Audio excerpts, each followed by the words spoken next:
Thank y'all. I got to tell you, Scott called me and asked me if I would reserve the room for y'all today. Had I known the crowd was going to be this large, we could have reserved the Coliseum. I think it would have been more appropriate. I want to thank Ely for being here with me today. It's obviously a very special day for us, but it's really not about us. It's about you. It's about the state of Mississippi. I have great optimism for our future because I see how interested all of you are in our future, how interested you are in making Mississippi a better place.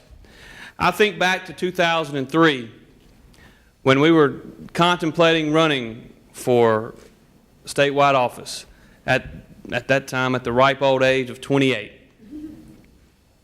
And I think back to that march and making those phone calls and people saying, you know, Tate, we really like you, but you've never been elected to anything before. We don't really think you can win.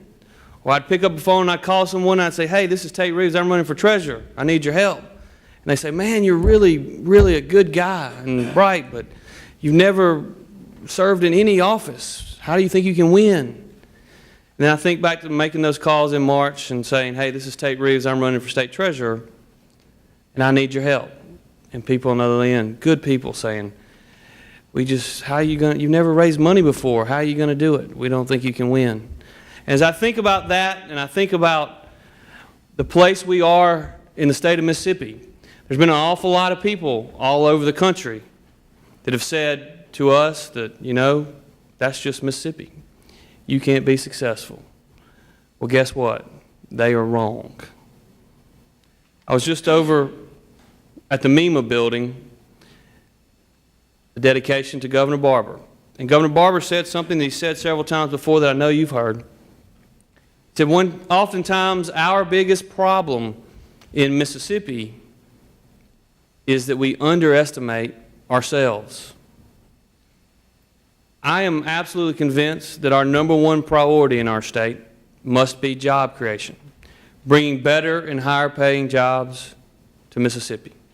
I heard Representative Snowden speak earlier, and I can't wait, and I mean this from the bottom of my heart, I can't wait to work with Representative Gunn, Speaker Snowden, and their leadership team to pass conservative ideals and principles.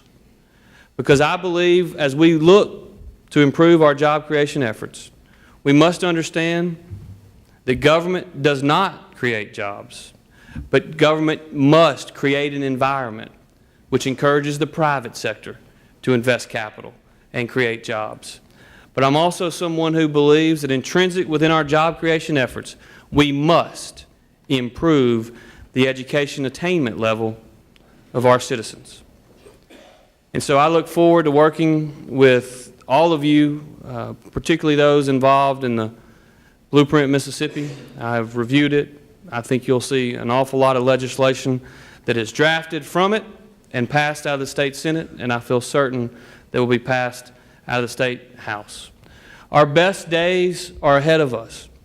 Governor Barber's leadership in the last 8 years has taught us, whether it be the capital invested at Steel Corps or Toyota's decision to locate in Blue Springs, with his leadership, he's shown us that we can compete, not only nationally but internationally, for jobs. And that's the kind of attitude that all of us must take as we progress forward. The thing we cannot do, we cannot allow the divisions of the past to remain.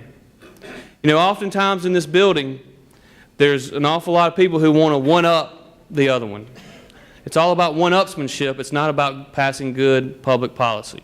I often tell the story. Not long after my primary victory, Ely and I went to church and took our girls on a Sunday, and then we went to lunch here in Jackson. Some people that we hadn't seen in a while walked up to us after lunch and said to my two little girls, one 4 and one 7 now, said to them, they said, girls, you know, we've known your daddy for a long time, and clearly y'all are the reason he won. My 7-year-old, not missing a beat, looked up at her and basically said, you're right.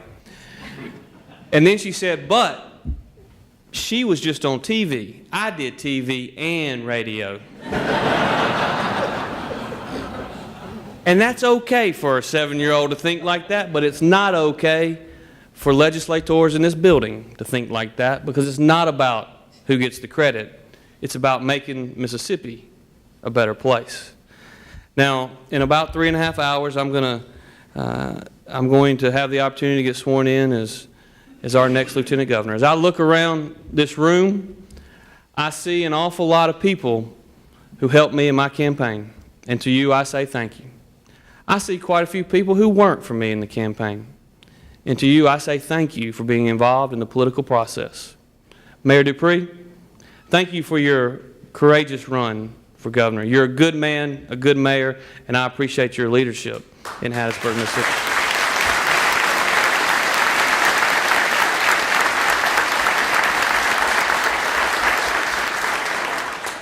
When I ran for treasurer, they said I couldn't win. The day after the election, in November, after having become the first Republican treasurer in the history of our state, I was walking out the door to go to work, and Ely looked at me and she said, "You're pretty proud of yourself today, aren't you?" I said, "Well, yeah, we just went through a pretty tough campaign." "I am." She said, "Well, never forget that yesterday at the polls, 415,000 Mississippians voted for the other guy. They thought he ought to be treasurer." And then she said something that I think has been the most important thing I've tried to live by over the last 8 years. She said, "But you know what? It's your job to be their state treasurer too." And so as we embark upon leadership for the state of Mississippi over the next 4 years, we're going to take that approach. As Mike Huckabee said when he was running for president, I didn't agree with everything Mike Huckabee said when he was running for president, but one thing, when he described himself in a manner that I like to describe myself, Mike Huckabee said, "I'm an unabashed conservative, but I ain't mad at anybody about it." And I will tell you that I am an unabashed conservative, and I'm going to fight for what I believe in every single day. But at the end of the day, I know, irrespective of our political differences, we all want what's best for our kids and our grandkids.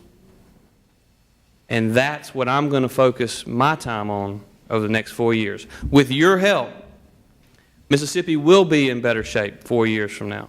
We have tremendous challenges, but with your help, creating an environment that encourages each of you and your businesses to invest capital, create jobs, improve the education attainment level of our citizens, Mississippi will be better for it. Thank you all for all you do. Thank you.